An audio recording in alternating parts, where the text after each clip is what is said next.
Janvier 2025, des incendies mortels ravagent la ville de Los Angeles en Californie. Un événement dramatique sans précédent dans une ville habituée au feu, mais rarement en plein hiver. Si le départ de feu n'est pas directement imputable au réchauffement climatique, l'ampleur de l'incendie s'explique par des vents violents qui ont transformé en brasier une végétation anormalement asséchée à cette période de l'année. Les bouleversements climatiques touchent l'ensemble de la planète. L'Europe et la France en particulier sont vulnérables aux effets du changement climatique, notamment les vagues de chaleur et des inondations de plus en plus fréquentes et intenses. Ces phénomènes bouleversent nos territoires et leurs économies. Comment les territoires et les entreprises doivent-elles s'adapter pour faire face aux nouvelles réalités climatiques ? Comment concilier les défis liés à la raréfaction des ressources, notamment l'eau, avec une réindustrialisation durable et l'objectif légitime de souveraineté énergétique ? Bienvenue dans ce podcast de l'IHEST, l'Institut des hautes études par les sciences et la technologie. Nous vous proposons une interview de François Bost, géographe et professeur à l'université de Reims-Champagne-Ardenne et directeur du laboratoire Habité. Il consacre l'essentiel de ses travaux de recherche aux relations entre entreprises et territoires dans le contexte de mondialisation. Spécialiste des questions industrielles et de leur mutation, il a centré depuis 2013 ses travaux sur l'analyse de la désindustrialisation et réindustrialisation de la France et les dynamiques de délocalisation et relocalisation des activités. François Bost, est-ce que vous pouvez d'abord nous décrire le contexte actuel qui est évidemment éminemment complexe, au-delà même du changement climatique ? Alors, le changement climatique, il est observé depuis maintenant un certain nombre d'années. Pour autant, le grand public, nos politiques de manière générale, à l'échelle mondiale, n'en ont pas eu une idée très claire avant ces toutes dernières années. Il y a des effets d'accélération et je dois dire que ces 3-4 dernières années ont vu un emballement de cette conscientisation tout simplement parce qu'il y a eu toute une série de phénomènes internationaux qui ont interpellé évidemment l'opinion, les médias, entre autres. On pense évidemment à ce qui se passe en Californie, mais c'est aussi les gigafeux en Sibérie, mais aussi en Australie. C'est le relèvement du niveau de la mer, c'est la fonte des glaciers. On voit bien qu'il y a une incertitude très grande, il y a une accélération des phénomènes, ils ne sont pas forcément nouveaux, mais ils sont de plus en plus violents et de plus en plus nombreux. L'opinion publique commence à se faire à cette idée, il y a un côté très anxiogène, et ces nouvelles peurs par rapport à l'évolution de l'environnement et du climat rejoint d'autres soucis qui sont très forts. Tout d'abord, on a bien vu la crise épidémiologique de la Covid-19, la pandémie qui, à partir de la fin 2019 et toute l'année 2020, a traversé vraiment le monde entier. C'est aussi, à partir de février 2022, le retour de la guerre aux marges de l'Europe. Donc on voit bien qu'il y a un alignement, j'allais dire, de mauvaises planètes. Donc on voit que la question du changement climatique, elle n'est pas toute seule, elle s'inscrit dans un contexte plus global et qui est évidemment éminemment anxiogène. On parle de 10 ans pour s'adapter. Est-ce à dire qu'au-delà, il sera trop tard ? Alors, l'idée des 10 ans, on n'est pas à quelques mois près, évidemment, mais c'est aussi un marqueur qui est important pour que l'opinion, les politiques également, se positionnent de façon à ce qu'il y ait une tendance à l'inflexion, à l'adaptation par rapport notamment à ce qu'on appelle l'économie du carbone. Donc, il faut défossiliser nos activités, c'est-à-dire changer aussi nos habitudes, ne plus utiliser le charbon, évidemment, alors qu'on se rend compte que ne serait-ce qu'en Inde ou en Chine, mais même en Indonésie, on ouvre à peu près dans chacun de ces pays une nouvelle centrale à charbon par semaine. Donc on est loin de la décarbonation dans ces pays. On voit également, et ça c'est tout à fait inquiétant, que l'année 2024 est vraiment marquée le retour de l'exploitation et de la production du pétrole et du gaz, et l'année 2025 devrait être encore pire. Donc on voit qu'on en est extrêmement loin. Et donc, on n'a pas du tout cette inflexion que l'on attendait. Donc ça, c'est évidemment inquiétant parce que plus on tardera à s'adapter, plus le coût de l'adaptation sera élevé. Donc en fait, cette idée des 10 années, c'est vraiment pour marquer l'idée qu'à un moment donné, on rentrera vraiment dans l'irréversible est dans une incertitude qui est totale. Dès qu'on dépassera vraiment, non pas les 1,5, mais les 2 degrés, parce qu'on s'y achemine à grands pas, les climatologues nous disent qu'on ne peut plus prévoir ce qui va se passer véritablement. Il y aura des phénomènes qu'on a du mal aujourd'hui à cerner, qui seront tout à fait dramatiques. Par exemple, sur la circulation des courants marins, même le Gulf Stream pourrait parfaitement s'arrêter de fonctionner. Il y aurait des incidences dont on ne mesure pas encore les effets sur les milieux et sur nos sociétés, sur nos façons de vivre. Et donc le retour de Donald Trump au pouvoir, le retrait des États-Unis des accords de Paris est évidemment très très préoccupant aussi pour le climat. Absolument, parce que ça nourrit aussi, on va dire, tous les mouvements qui étaient vent debout contre la lutte contre le réchauffement climatique. Donc en fait, ça donne de la voix à tous ces lobbies qui se frottent les mains, évidemment. Donc c'est un de très mauvais signe. Pour autant, tout n'est pas décidé par le président des États-Unis. On voit que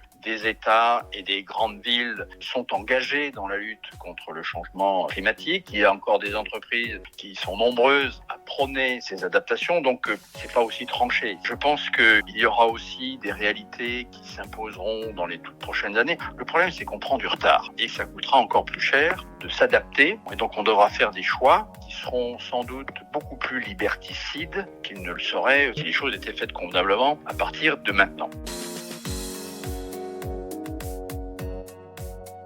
Revenons un peu en France, donc après une longue période de désindustrialisation, l'heure est aujourd'hui plutôt à la réindustrialisation, mais alors comment est-ce qu'on peut intégrer concrètement les défis du changement climatique dans cette réindustrialisation ?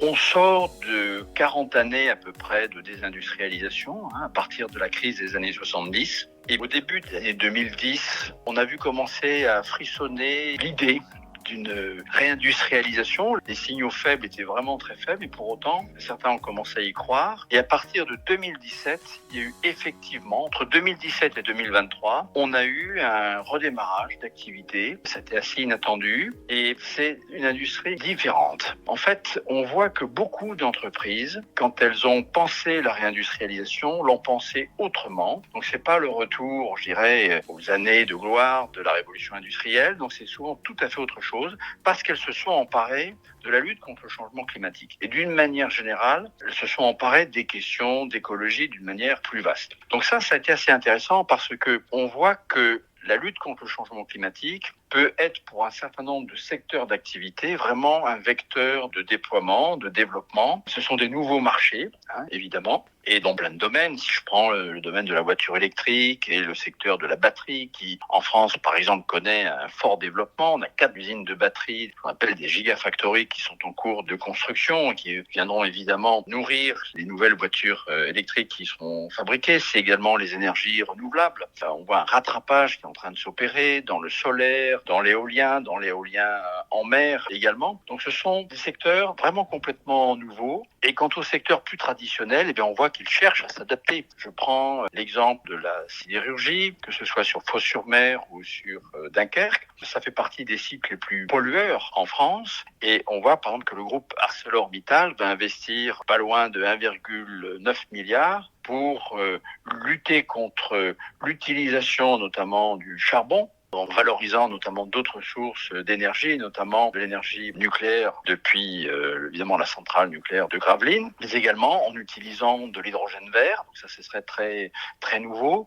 Et on voit que le groupe ArcelorMittal a choisi la France comme un grand laboratoire à partir duquel on va étudier toutes ces questions avec l'envie de le diffuser vers d'autres sites. Beaucoup de ces activités se réinventent à la faveur notamment de la mise en place de ce qu'on appelle l'économie circulaire, notamment pour récupérer de l'énergie qui jusque-là partait dans l'atmosphère, notamment ce qu'on appelle la chaleur fatale. Vous allez à Dunkerque, c'est tout à fait impressionnant de voir ces énormes tuyaux qui récupèrent la chaleur des hauts fourneaux, qui viennent chauffer une partie des lotissements, des bâtiments publics, des écoles, etc.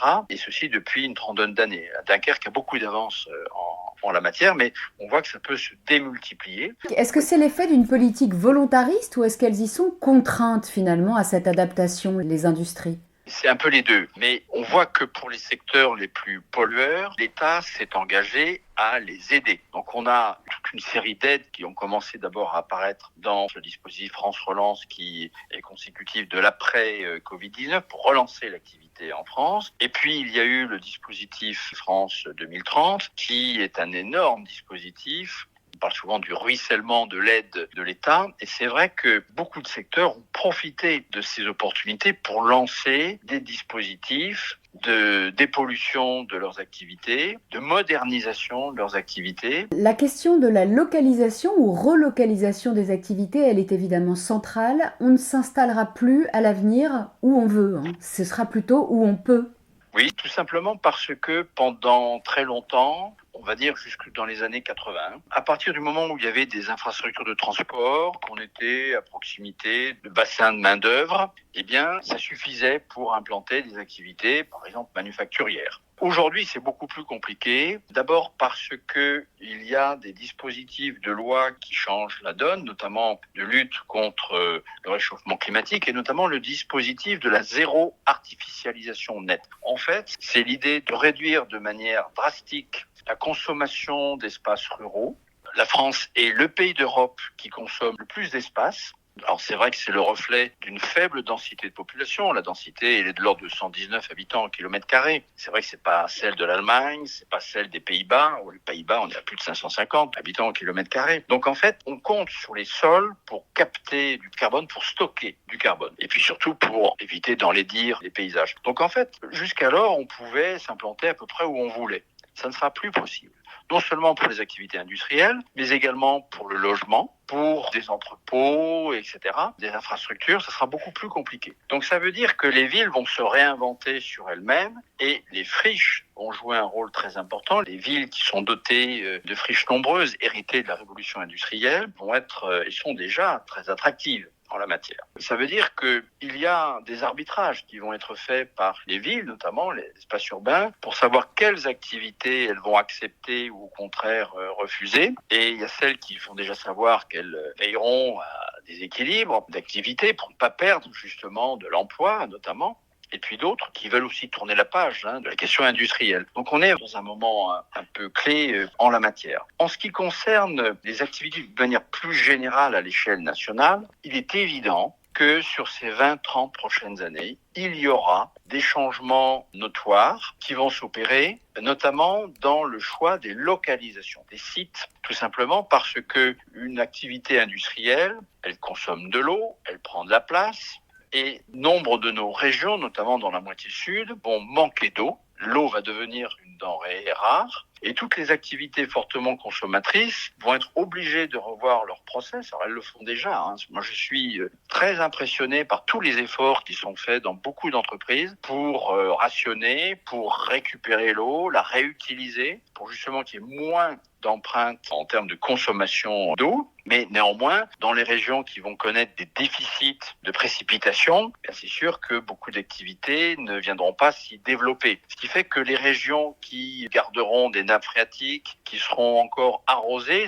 c'est vrai pour l'Ouest, mais aussi pour le Grand Est, je pense que c'est une région qui a beaucoup à espérer en la matière, eh bien, ce seront des lieux plus propices pour le développement d'activités industrielles. D'abord, il y a plein de friches à réutiliser, et puis il y a de la ressource, et notamment de la ressource en eau. Donc en fait, beaucoup d'activités vont déménager à l'échelle nationale. On sait que nous aurons dans la moitié sud, et notamment sur le pourtour méditerranéen, on aura des températures qui vont jouer sur l'attractivité. Et c'est sûr que le tourisme, on va dire au-delà de 2050, changera profondément d'allure. Quand on sera à 45-50 degrés tous les étés, c'est sûr que la tentation d'avoir sa résidence secondaire dans le sud de la France, eh bien, sera tout à fait discutable. Les territoires, ils ont vraiment un rôle central à jouer dans cette adaptation au changement climatique. Est-ce que les initiatives locales sont suffisamment prises en compte aujourd'hui au niveau national ? Alors, on attend toujours beaucoup des territoires parce que on a souvent l'impression qu'à l'échelle d'un territoire, on ne ment pas. C'est vraiment la réalité. On trouve des solutions beaucoup mieux adaptées et donc on fait confiance au territoire. Ce qui est frappant à l'échelle nationale, c'est de voir l'inventivité de beaucoup de territoires en la matière. Il y a une conscientisation forte des élus Alors les élus veulent aussi des résultats à l'échelle d'un mandat. Donc c'est pas le même pas de temps entre, on va dire, le mandat électoral et puis l'idée d'un effort qui doit être vraiment continu dans le temps. Ce qu'il faut espérer, c'est que les efforts soient suivis de continuité. On voit qu'il y a des solutions qui ont été trouvées. On est dans des formes d'hybridation par rapport à des modèles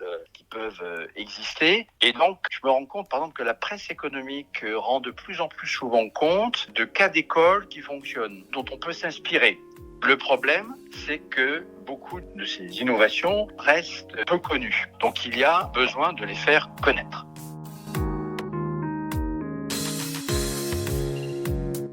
L'un des effets du changement climatique sera l'afflux de migrants climatiques dans les années à venir. Selon les Nations Unies, cela pourrait concerner 250 millions de personnes. Est-ce un phénomène qui est appelé à s'amplifier ? Alors, au niveau mondial, moi j'ai vu des chiffres plus importants. On voit qu'il y a une prise de conscience aujourd'hui, mais sans aller très loin, ne serait-ce qu'à l'échelle européenne. Prenez le cas de l'Espagne. D'ici à 2050, c'est un pays qui va s'aridifier très fortement. On avance la proportion de 78% du territoire espagnol qui serait aride. Et d'ailleurs, quand on traverse l'Espagne de l'intérieur, c'est tout à fait spectaculaire. On voit des espaces vides avec des éoliennes ou des panneaux solaires, et puis très peu d'habitants parce que tout simplement les milieux ne sont pas propices. Donc on annonce déjà des flux potentiels migratoires depuis l'Espagne vers le reste de l'Europe, pourquoi pas la France, précisément parce que il deviendra de plus en plus difficile de vivre dans ce pays. À l'échelle nationale, même si les études prospectives sont encore prudentes en la matière, j'ai vu un certain nombre de travaux qui commencent à imaginer des flux de redéploiement depuis le sud de la France vers la moitié nord. Je sais que la région Normandie, par exemple, c'est une région qui connaît déjà ce type d'afflux, non pas de migrants, mais ce sont des flux internes de population.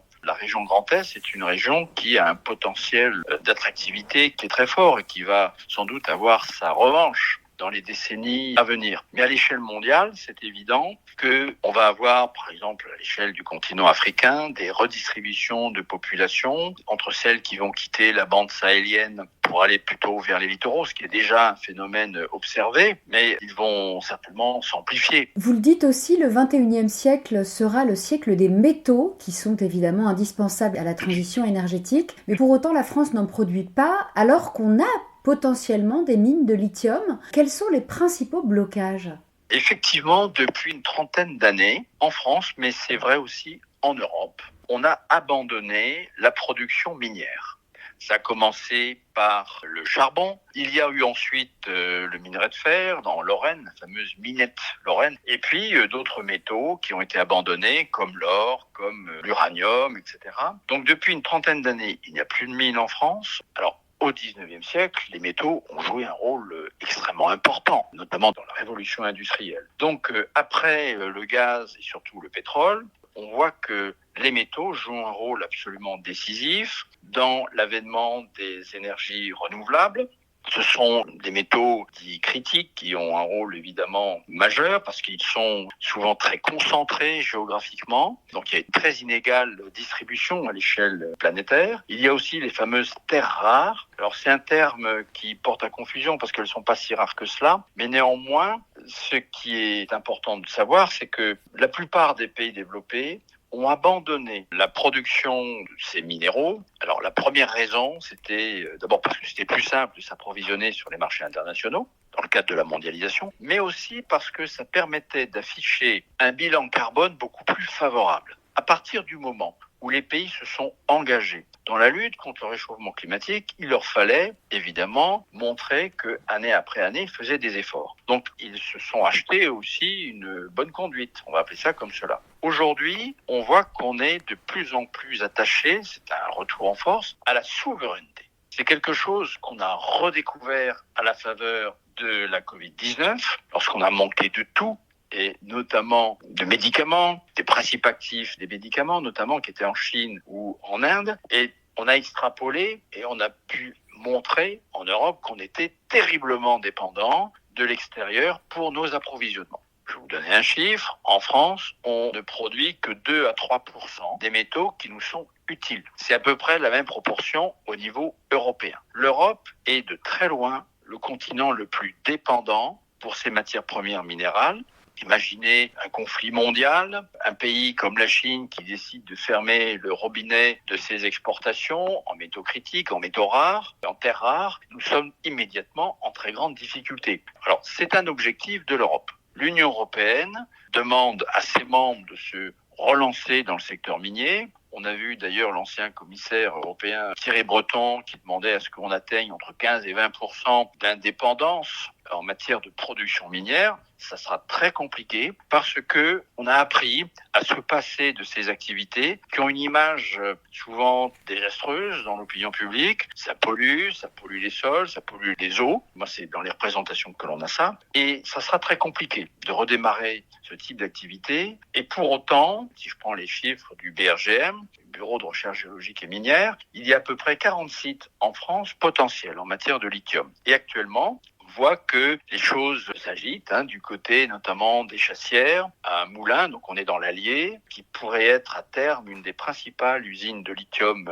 en Europe. Il y a des dialogues qui se sont engagés entre les élus, les populations, les entreprises.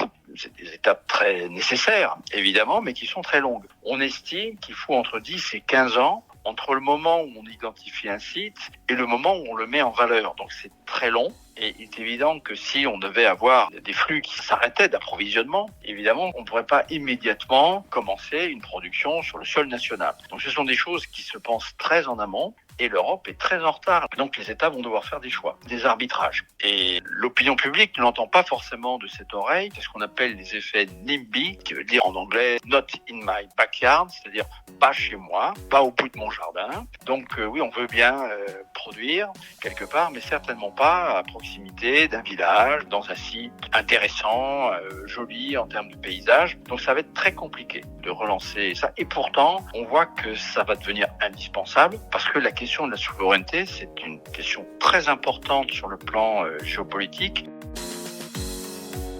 Vous vous intéressez aussi beaucoup à l'économie circulaire. Est-ce que ce modèle peut être intégré dans les processus de réindustrialisation ? Absolument, et ils le sont déjà à bien des égards. Alors, il y a plusieurs degrés dans le cadre de l'économie circulaire. Par exemple, s'approvisionner au niveau local avec des fournisseurs qui sont à proximité, et donc qui viennent faire en sorte qu'on ne s'approvisionne plus au bout du monde et donc qu'on diminue son empreinte carbone. Ça relève de l'économie circulaire. C'est toute la récupération. Et il y a un chantier gigantesque autour de la question du recyclage.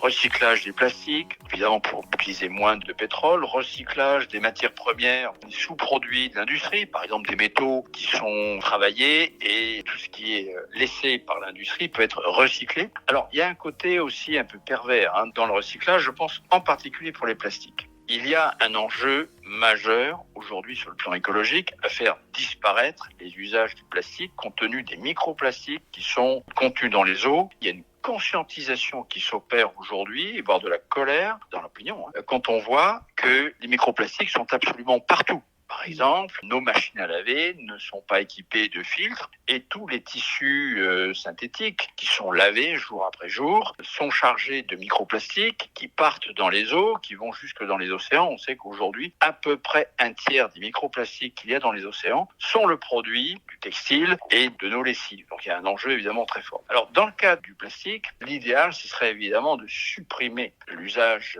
du plastique. Le problème c'est qu'en le recyclant, quelque part, on permet de continuer à polluer les sols, de polluer l'air, de polluer les eaux avec ces microplastiques. Alors qu'il faudrait changer complètement nos usages. Pour terminer, malgré tout, est-ce que vous restez optimiste sur le fait que l'on parvienne à inverser la tendance, à effectuer cette bascule de nos modèles économiques pour parvenir à limiter les effets du changement climatique et pour surtout maintenir demain une Terre habitable ? Je pense qu'il vaut mieux être optimiste parce qu'il y a énormément de choses positives qui sont faites. Je dirais que je préfère voir le verre à moitié plein. C'est différent que d'être optimiste parce que dans l'optimisme, il y a aussi de la naïveté. Mais quand on met l'accent sur le verre à moitié plein, on se rend compte qu'il y a énormément d'initiatives qui sont prises à toutes les échelles. Elles peuvent être modestes, déjà à l'échelle tout simplement des citoyens, des habitants de la Terre, mais à l'échelle des territoires, à l'échelle de régions, à l'échelle de pays. On fait quand même pas mal d'efforts dans notre pays, sans doute pas assez, mais globalement on en fait. En fait, on est un peu au milieu du gué.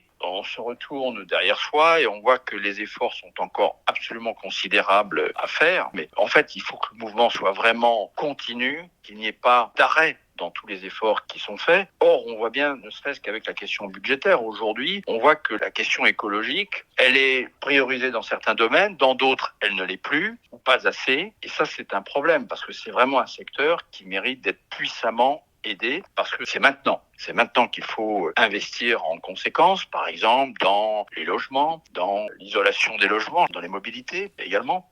Et donc, il faut aujourd'hui complètement inverser la donne. Il y a une dimension qui est très importante. J'ai envie de dire que c'est encore le parent pauvre de la lutte contre le changement climatique et pour les transitions écologiques, c'est la sobriété.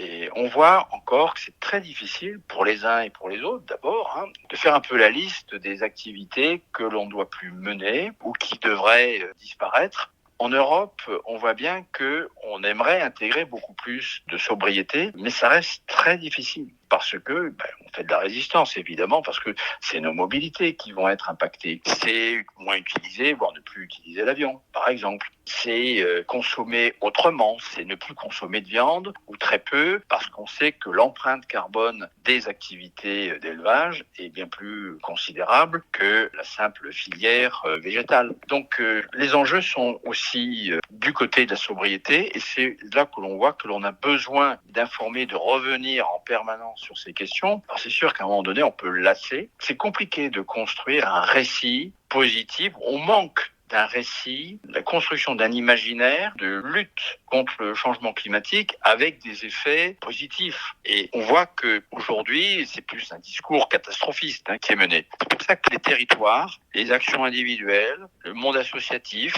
des entreprises aussi qui se positionnent très clairement sur ces domaines complètement nouveaux, notamment dans l'industrie ou dans les mobilités ou la production d'énergie, jouent un rôle très important dans la construction de ces imaginaires parce que ils vont être profondément chahutés à l'avenir parce que tout simplement nos milieux naturels vont profondément évoluer, nos modes de vie, nos modes de consommation, de se déplacer dans l'espace vont aussi être profondément affectés. Le changement climatique impose donc une transformation en profondeur de nos territoires et de nos modèles industriels.